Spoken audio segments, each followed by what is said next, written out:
From 89.7 WUWM, Milwaukee's NPR, this is Lake Effect. I'm Audrey Nowakowski. Today, the new superintendent of Milwaukee Public Schools shares what she hopes to accomplish. Then we'll explore the history of school choice and how the line between public and private education has blurred over time. If you can go to a Catholic school for your entire K-12 education and have it be paid for with public dollars, at what point is that public education? Plus, the latest Bubbler Talk looks into the meaning behind the rooster mascot at the Milwaukee Public Market. The design of it, not overcomplicated, but is a true success story in terms of how it's represented, not only the market itself, but how it's represented, something we're all proud of in the state. All that's coming up on Lake Effect, but first, here are today's headlines.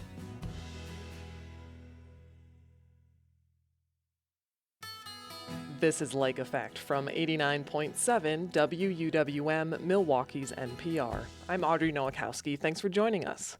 Dr. Brenda Caselius is the new superintendent of Milwaukee Public Schools. She's facing a lot of big issues in the state's largest school district. She has a mandate from the state to overhaul the district's central office, and the district has had to close and clean half a dozen schools due to elevated levels of lead. With those challenges in mind, WUWM education reporter Catherine Kokel asked about her transition to Milwaukee and her hopes for the first year on the job. I wanted to just start off by asking about your first impressions of Milwaukee. How long have you been in town, and what do you think so far? Well, ever since I was announced as the selected candidate, I have been in Milwaukee almost full time. So I've been looking for a home and have really been able to drive around Milwaukee and see it. And I'm just really impressed. And it's a beautiful state. You know, I'm a lake girl, so I really enjoy the lake and the lake views. And the downtown's been wonderful as well. And I've been able to get in schools too. And I'm really impressed by what I've been able to see. When you're thinking about your first year on the job, what are your top priorities? Well, in my first year, obviously, I want to improve literacy rates. So academics is top of the list. However, as your listeners probably know, we have a significant lead issue here in the schools. And so that has consumed much of my time to get underneath and to provide additional capacity to the team to ensure that we're able to remediate that. Lots of training of our staff and retraining of our staff as we begin to clean and remediate the lead. Also communications and working with our communications division on issues of transparency and trust. And so I'm hoping to be able to make myself available and our team available to answer questions of the public and to make sure that they know what's happening in Milwaukee Public Schools. And then also with DPI, we're working on our budget and our finances, which is critical. We obviously have a corrective action plan, so making sure that we know where every dollar is spent so that we could be good stewards of the public's trust. And then I have to have a good team in place. So there's many positions open on my cabinet, and so we'll be hiring the best and the brightest, both internal and external, so that we can make sure that we're able to deploy some of the findings of the governor's operational audit and the academic audit that we'll be getting in May, put together some real good plans that are community-led and community-driven for our next strategic plan within the district in partnership with our board and the public and our parents.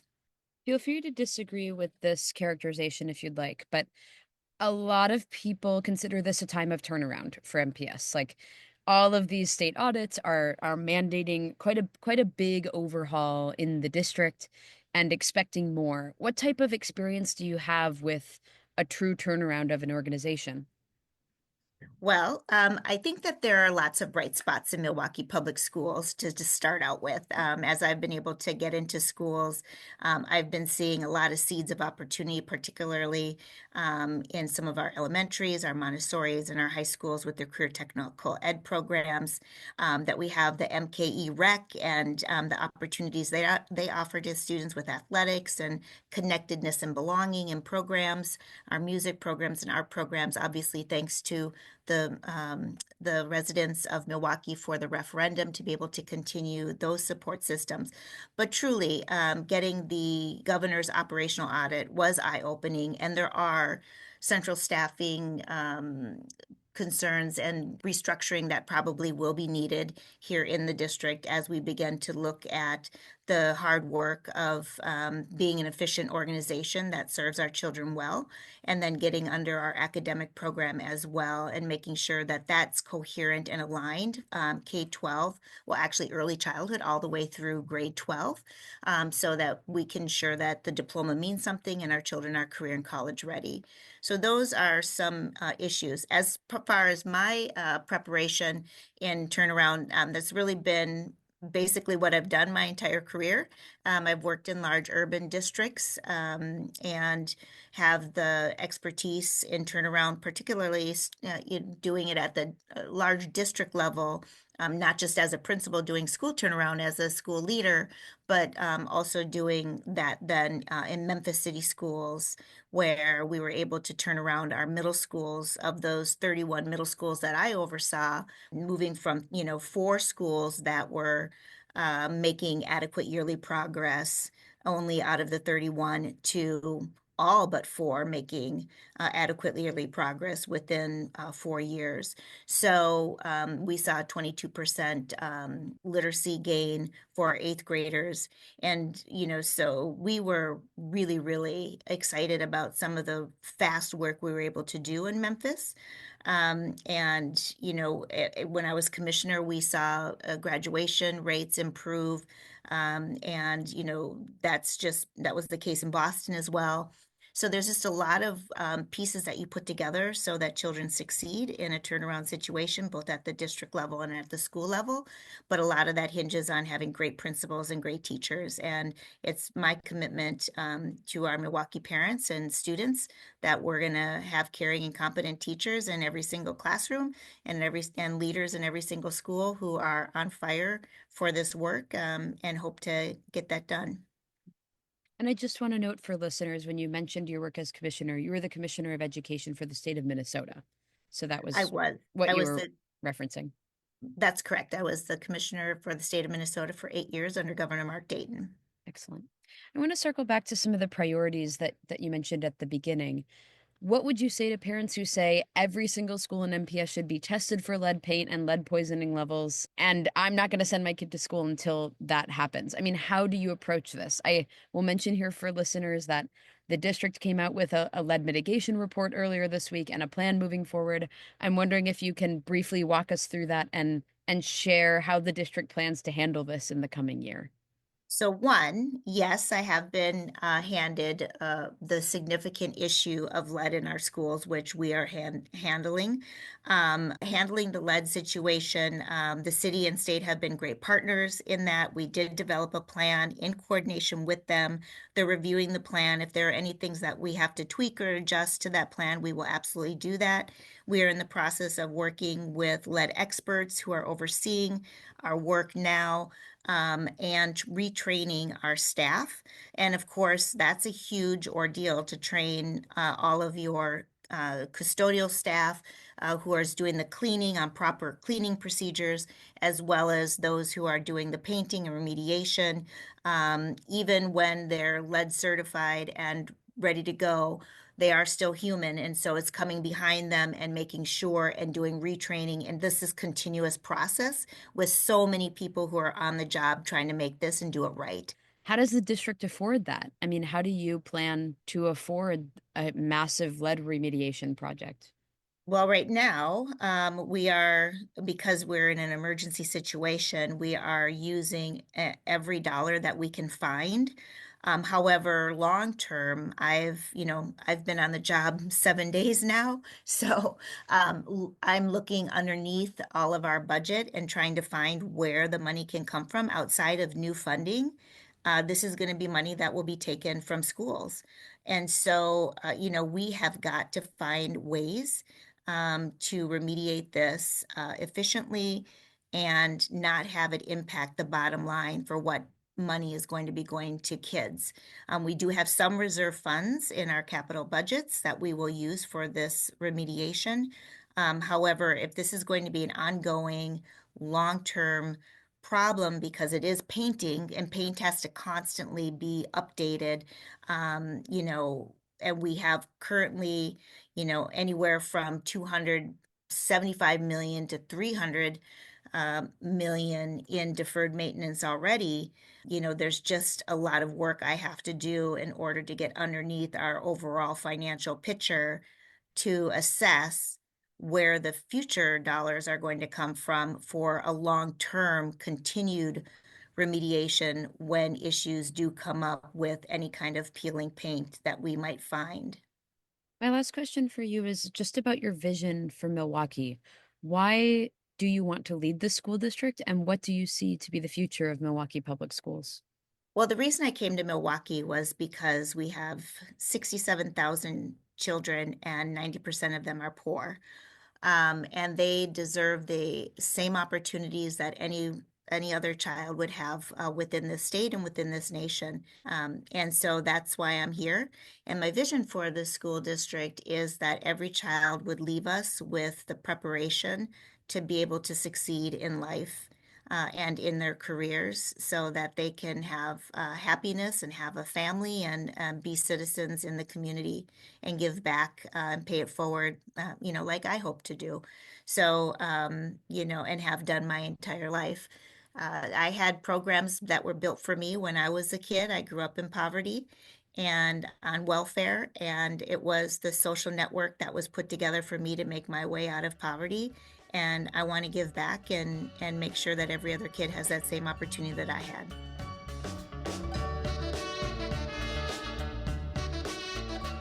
Dr. Brenda Caselius is the new superintendent of Milwaukee Public Schools. She spoke with WUWM education reporter Catherine Kokel.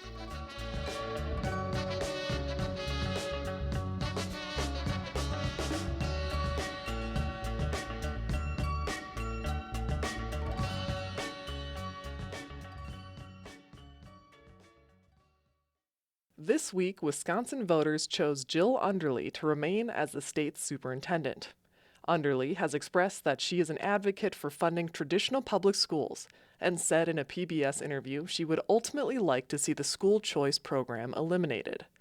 Wisconsin was the first state to implement a private school voucher program, and it's been in place for more than 3 decades. The book, The Death of Public School, argues that with the proliferation of school choice programs across the country, the line between public and private education has blurred. Author Kara Fitzpatrick chronicles the rise of school choice, including voucher programs that use taxpayer funding for students' private school tuition. Fitzpatrick joins WUWM editor and project leader Emily Files to share the history of school choice. So the history of vouchers, or using public funds to pay for private schools, goes back to the time of Brown versus Board of Education and states' resistance to desegregation. How were vouchers used during that time? Southern segregationists kind of saw Brown coming in the years beforehand because there'd been some court cases at the university level. And so they started looking at ways to privatize the school system, essentially. And vouchers were part of that, but it was just one mechanism. And the idea essentially for vouchers was that if they couldn't stop desegregation, that it would be sort of an escape mechanism, and that white students could use school vouchers to pay for all white private education. But eventually the courts dismantled the programs and said that these are racist, that the purpose is to get around Brown versus Board. And so the court shut it all down. So those programs were struck down by courts, but the fight for so-called school choice continued. And fast forward to the late 1980s, Milwaukee becomes the birthplace of the modern school voucher movement. Why Milwaukee?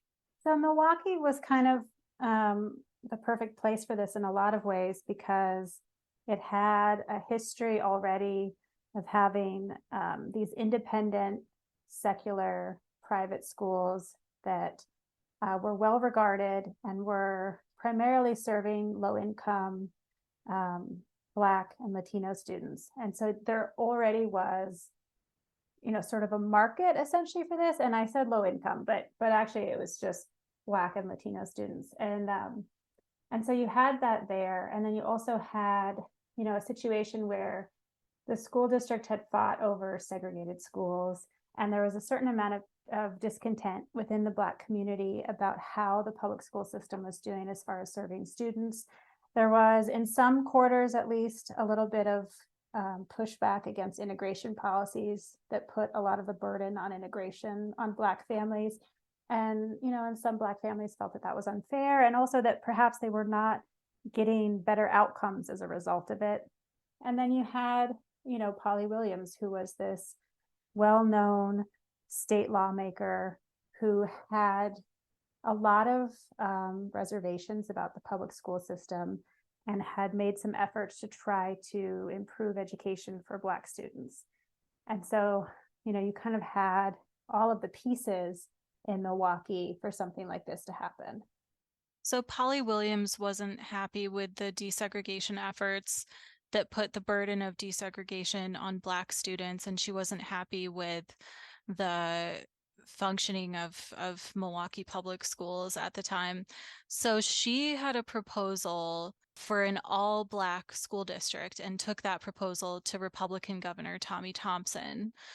What happened from there? Yeah, so this was something that Polly Williams didn't come up with herself. Howard Fuller, who was not yet a superintendent, but at the moment he's a former superintendent of Milwaukee Public Schools. He had a role in that idea, and Polly kind of ran with it, and it just wasn't going to go anywhere, essentially. But it was one of the ideas that Polly Williams put out there as part of her effort to try to force the school district to take more seriously the issue of how Black students were doing, in the public schools. So Tommy Thompson had a different idea for how to give Black families and families in general in Milwaukee more choices, and that was a voucher program.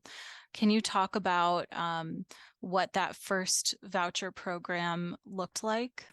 Yeah, I mean, Tommy Thompson tried a couple of times without Polly Williams to pass a voucher program, and it did not go anywhere.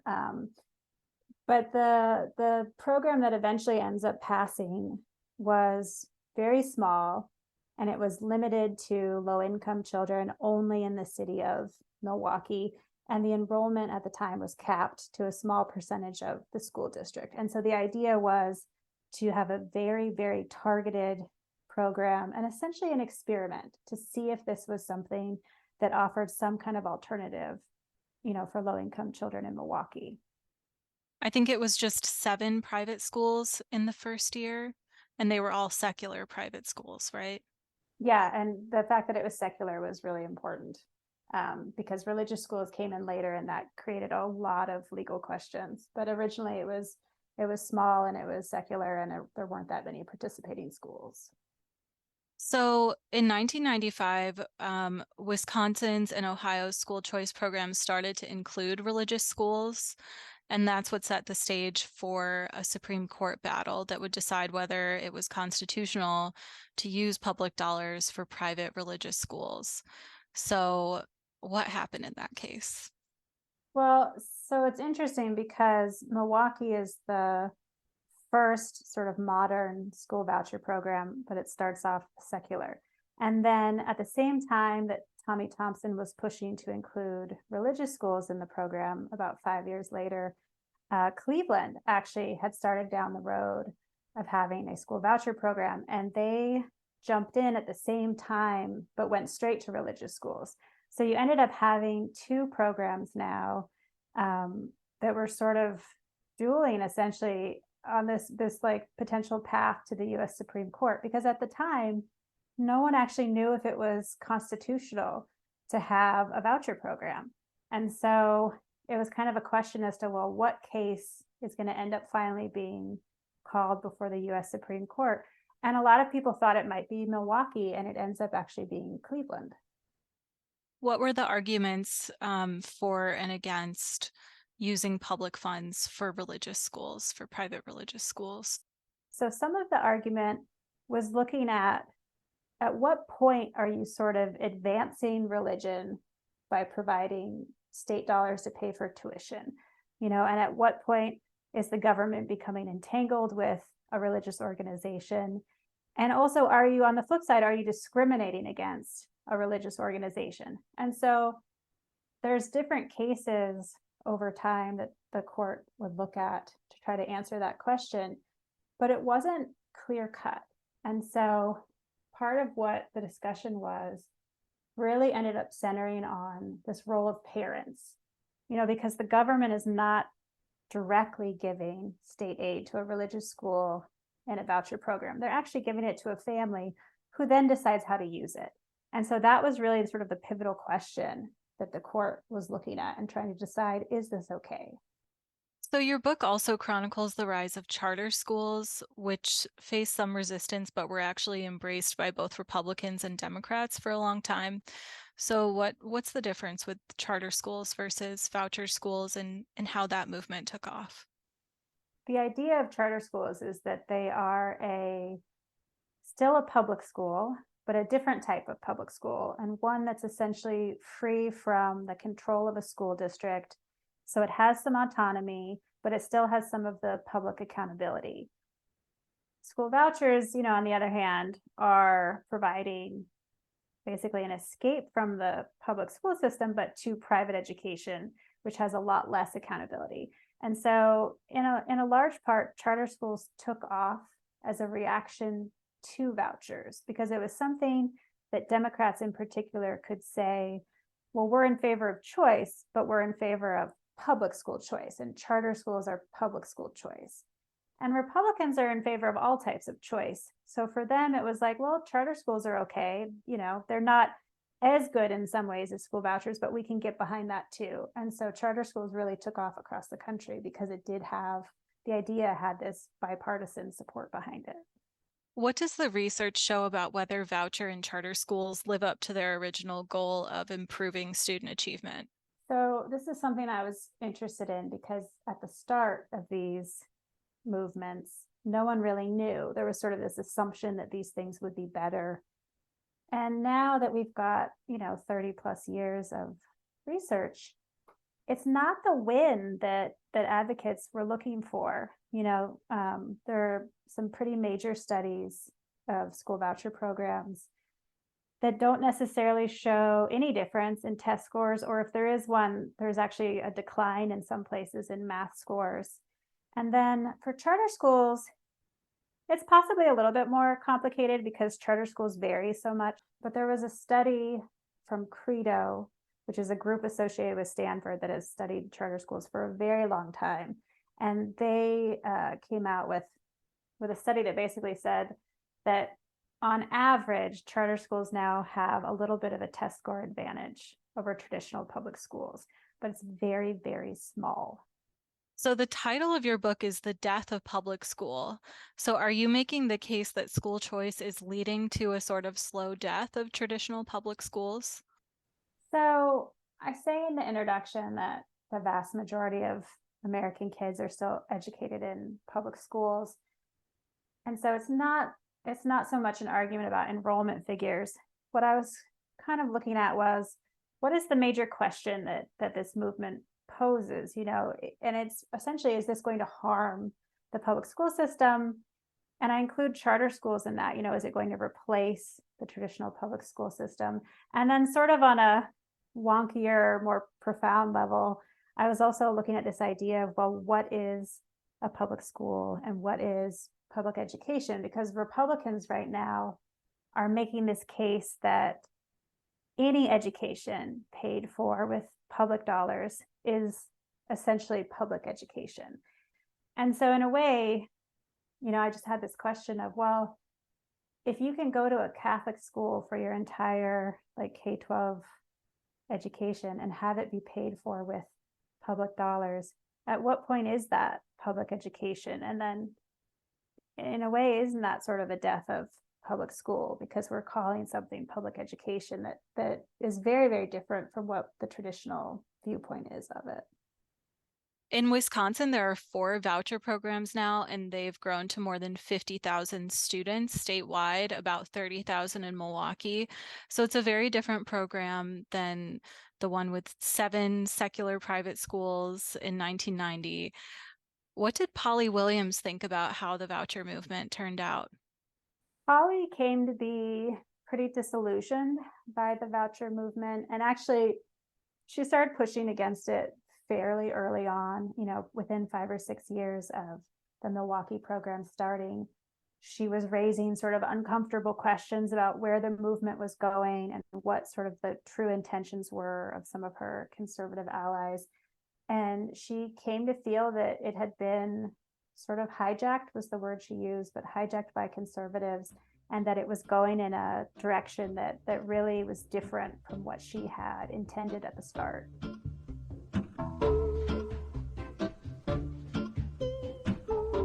Kara Fitzpatrick is the author of the book, The Death of Public School, all about the history of school choice in the U.S.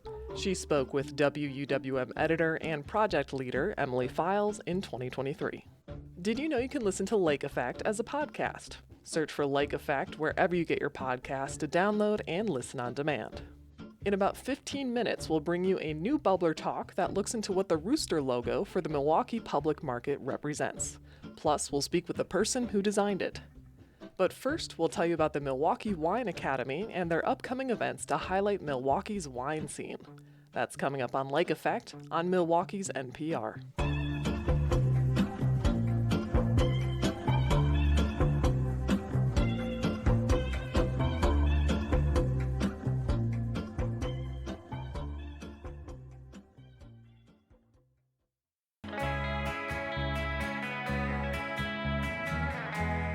You're listening to Lake Effect on 89.7 WUWM. I'm Audrey Nowakowski. Close your eyes and imagine a stereotypical wine tasting event. Now, be honest, were the people at this event upper class and white? Tim Cole and Jeffrey Coleman co-founded the Milwaukee Wine Academy to change that perception, starting right here in Milwaukee. The two are longtime wine enthusiasts who created the academy to offer a place where people of color of all levels of wine expertise are comfortable trying, talking, and tasting wine. Milwaukee Wine Weekend is a 5-day series of events beginning April 10th. That includes blind taste tests, a black winemaker exposition, and other events meant to celebrate the diversity of Milwaukee's wine scene. Lake Effect's Sam Woods sat down with Cole and Coleman to learn more about Milwaukee Wine Weekend and to stage a game show we're calling the unofficial pregame of Milwaukee Wine Weekend. Coleman begins by explaining the Academy's origin story. A lot of folks know Milwaukee for being a beer city, but it actually is a pretty great wine city. There are lots of wine shops, wine bars around the city. But one thing that we noticed in visiting all of these spaces is there weren't too many people that looked like us, right? And on this program in Milwaukee, there's a lot of discussions about race, about segregation, and so on. But we were kind of shocked to see it in the wine industry. And so we thought, how can we help to change that, right? And as an educator myself, I felt it was really important to use education as a vessel through which we can make impact here in the city. And it's not that, people of color, women, and so on are not drinking wine. They're just not at the head of these tables or don't feel comfortable in these spaces and so on. And so the Milwaukee Wine Academy really set out to make people feel more comfortable with wine, arm people with the language and the vocabulary to feel comfortable, whether it's a wine bar, a wine shop, or a restaurant, and really be able to enjoy wine and have the language to be able to articulate what it is they like and don't like. I think one of the things that also makes us special is the fact that we do it very community-oriented. There are so many things that divide us. There are so many things where you don't need to actually do stuff with people. I can watch movies at home. I can order takeout and never talk to the delivery guy. I can order groceries and never talk to the checkout person. And so here's like this opportunity to be brought together by the culture and the beverage of wine and really have an opportunity to elevate that for Milwaukee and do that in a way that is authentic and also brings people together to share stories, to share memories, and also share their perspectives and palettes. So something both of you touched on this point. Jeffrey, you mentioned that It's not like people of color and women are not drinking wine. The But aunties and the uncles are definitely drinking the right. wine. We all know one. We all know one or two. But when I close my eyes, if I'm imagining a stereotypical wine tasting event, it's a bunch of upper class white people, right? And Tim, you mentioned it's important to you that this organization is community oriented. So for both of you, how do you show that anyone is welcome, whether that your whatever background or expertise in wine? I think one of the greatest ways that we get to do that is through the media-like perspective. Being able to put pictures and videos showcasing different people's faces, different people's ethnicities, different people's age ranges, so that the picture that's in front of you aligns with the community that is made up here in Milwaukee. Milwaukee's a majority minority city, and so there have always been people of color that have been buying wine and supporting this industry, and we need to make sure that that is representative in the media and in what people see. If they can see themselves enjoying wine and enjoying this beverage and enjoying this time, then they'll feel more comfortable to actually come out.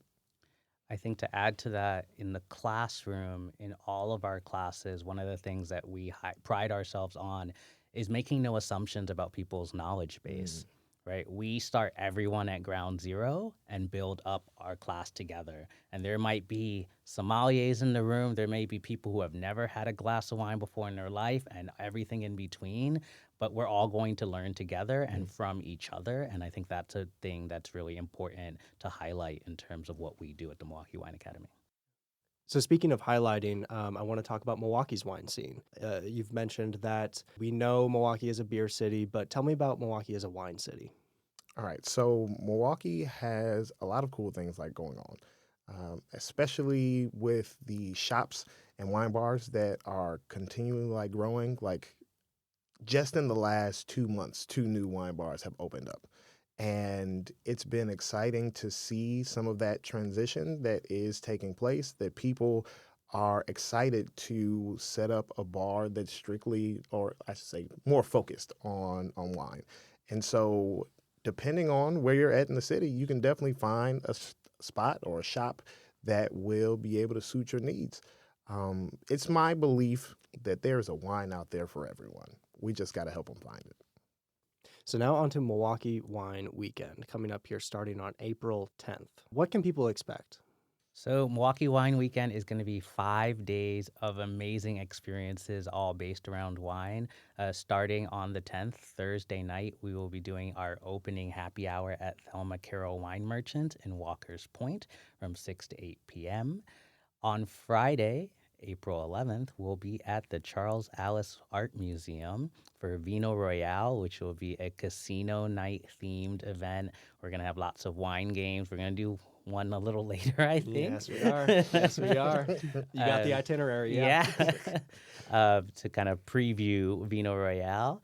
On Saturday, April 12th, we're going to have the Black Wine Expo at Loopy and Iris, and this is going to be kind of the center of the weekend.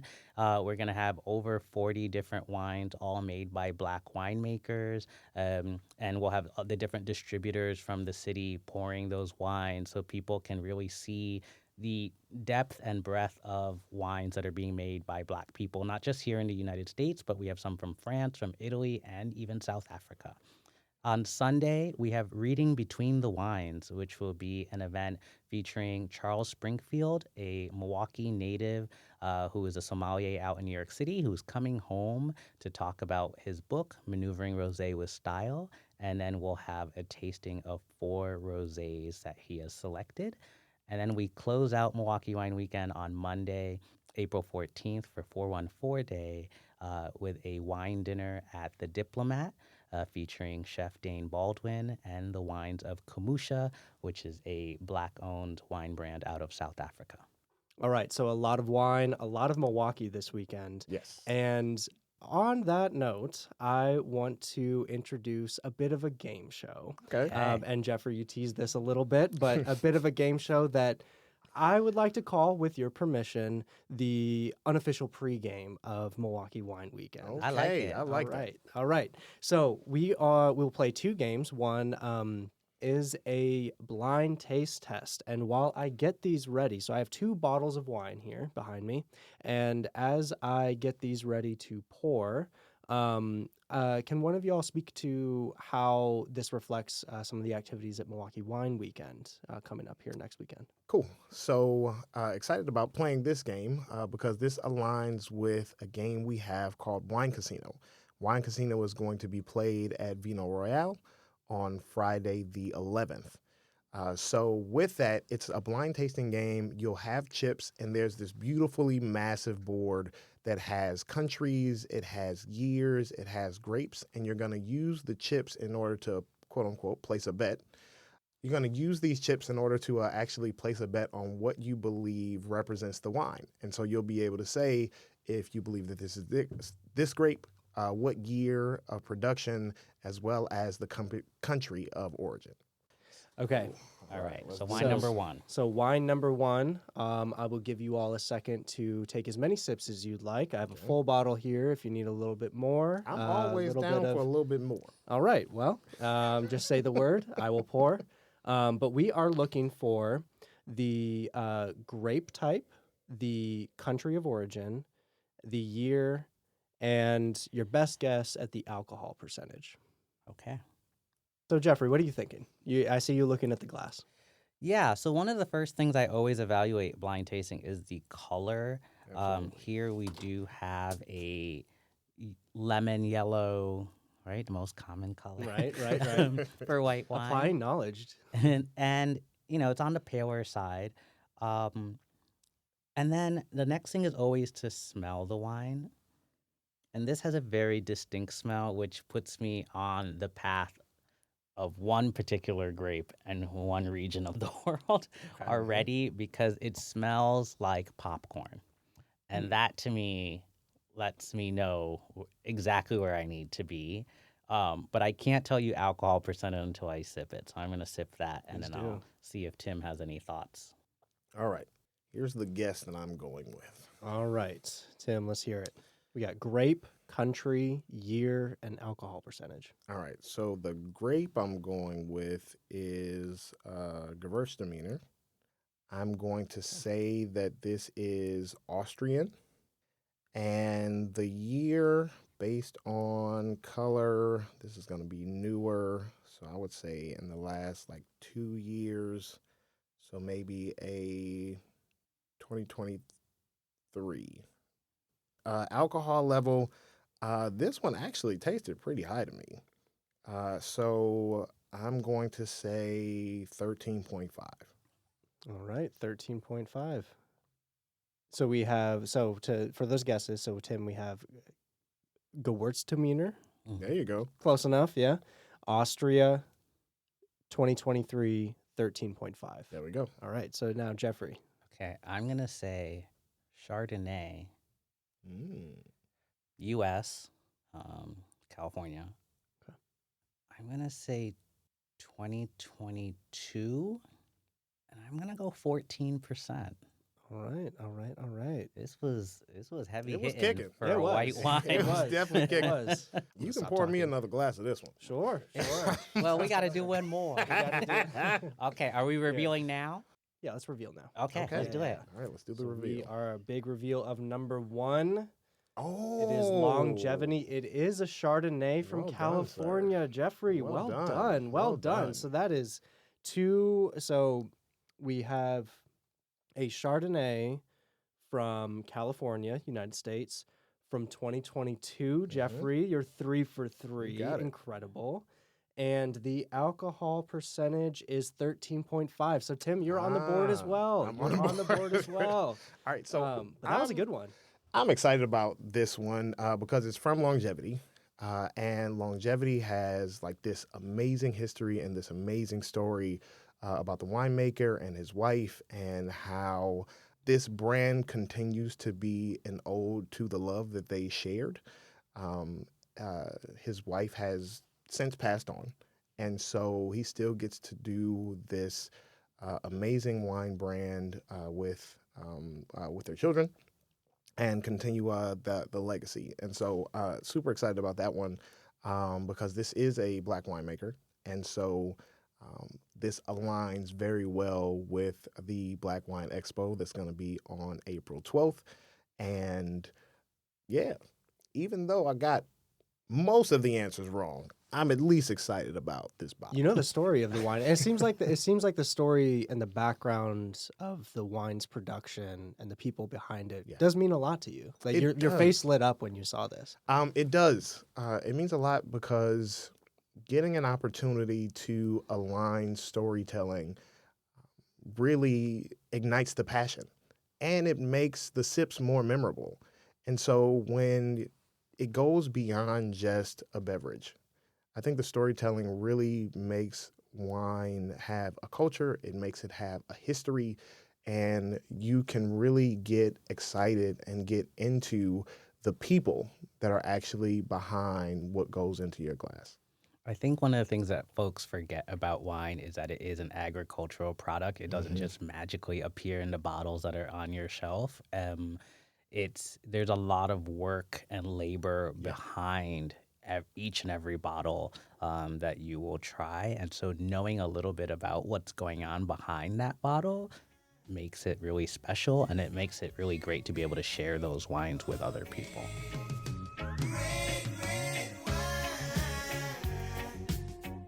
Tim Cole and Jeffrey Coleman are the co-founders of the Milwaukee Wine Academy. You can find more information about Milwaukee Wine Weekend and hear the rest of the unofficial pregame show at WUWM.com. We'll take one more break and then learn about the iconic logo of the Milwaukee Public Market. That's next on Lake Effect on 89.7 WUWM, Milwaukee's NPR.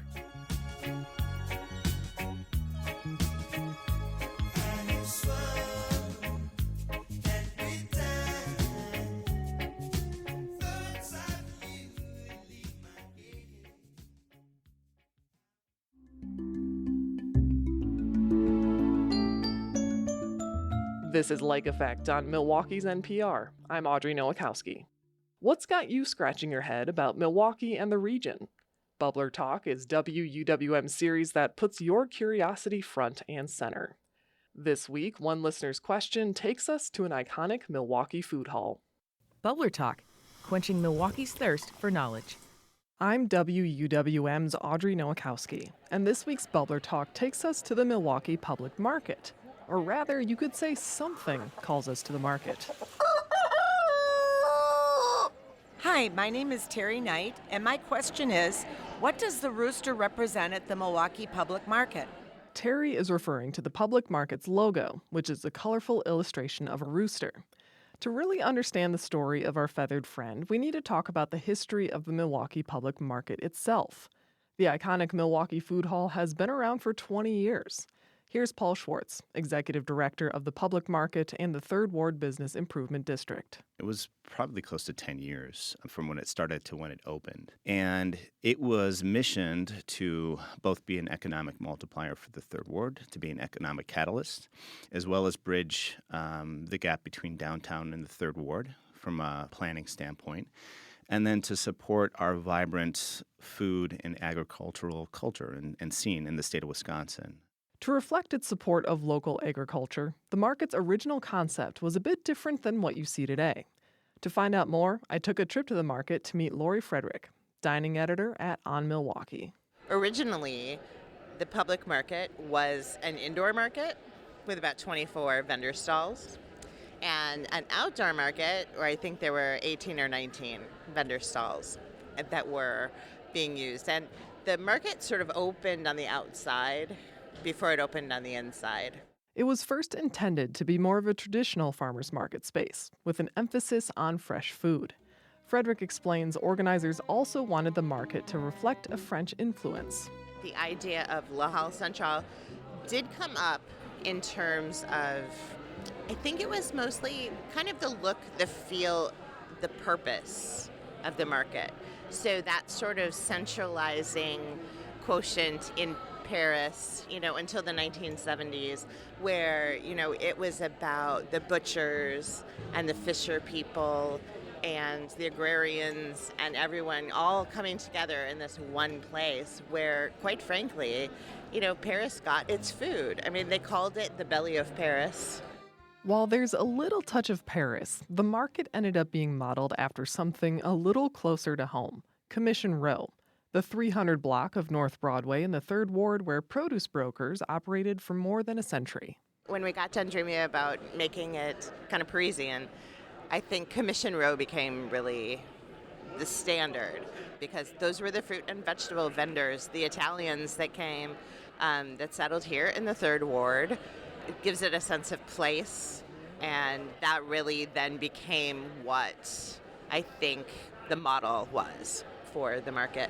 As the concept for the Milwaukee Public Market evolved, Executive Director Paul Schwartz says the rooster has been part of it from day one.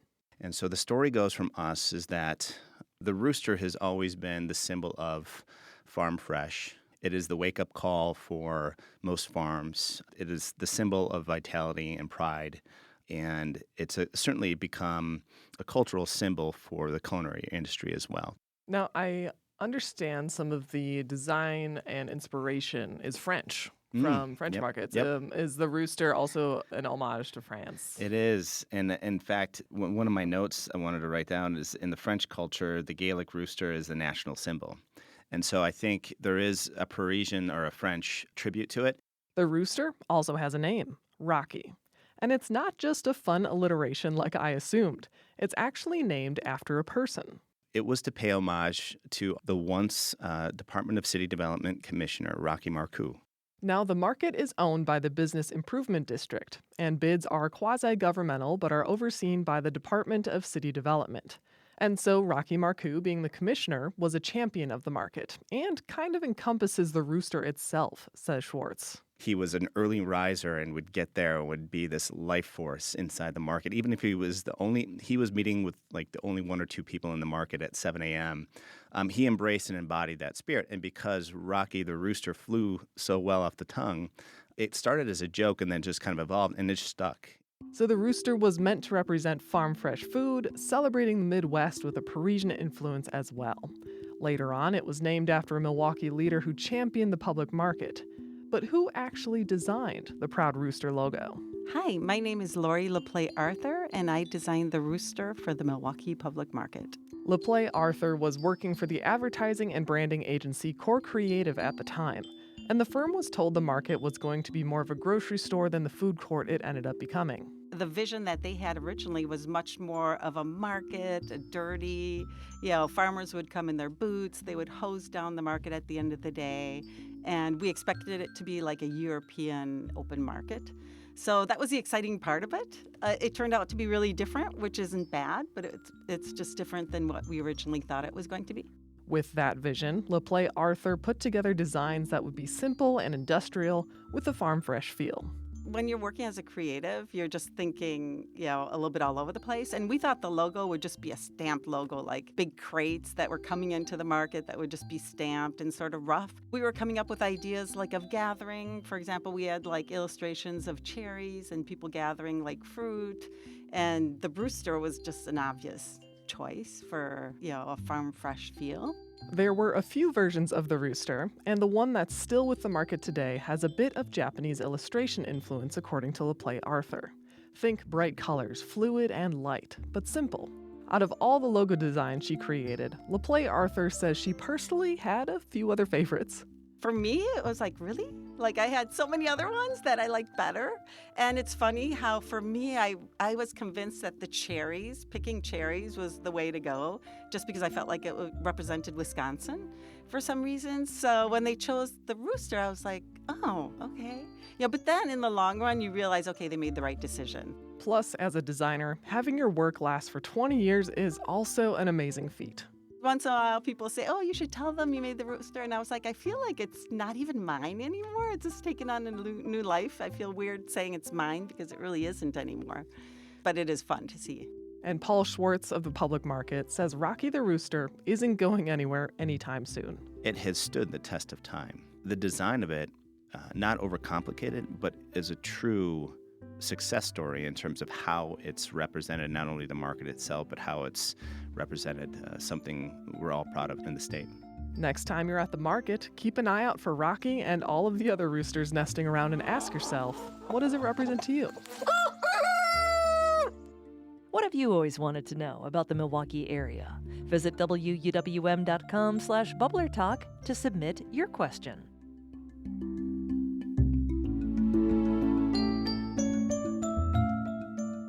Bubbler Talk wraps up Lake Effect for today. I'm Audrey Nowakowski. Joy Powers, Sam Woods, and Excret Nunez join me in producing Lake Effect each week with help from Rob Larry and Graham Thomas. Becky Mortensen is our executive producer. Emily Files helps edit the show. We also heard from Mayan Silver, Catherine Kokel, WUWM Vaughn Fellow Maria Peralta Arellano, and Eddie Morales from the WUWM News Team this week. Jason Reevy is our studio engineer, Michelle Maternowski is our digital manager, Valeria Navarro-Villegas is our digital editor, Trapper Shep wrote our theme music. If you've missed any of Lake Effect this week, you can find all of our conversations at wuwm.com. If you'd like to take the show on the go, you can download the Lake Effect podcast wherever you get your podcasts. Join us again on Monday at noon for a Capitol Notes that will wrap up this week's election and look at what's next in state politics. Plus, folk singer and songwriter Annie DeFranco joins us ahead of her show at the Pabst Theater in Milwaukee. Thank you so much for joining us today, right here on listener-supported 89.7 WUWM, Milwaukee's NPR.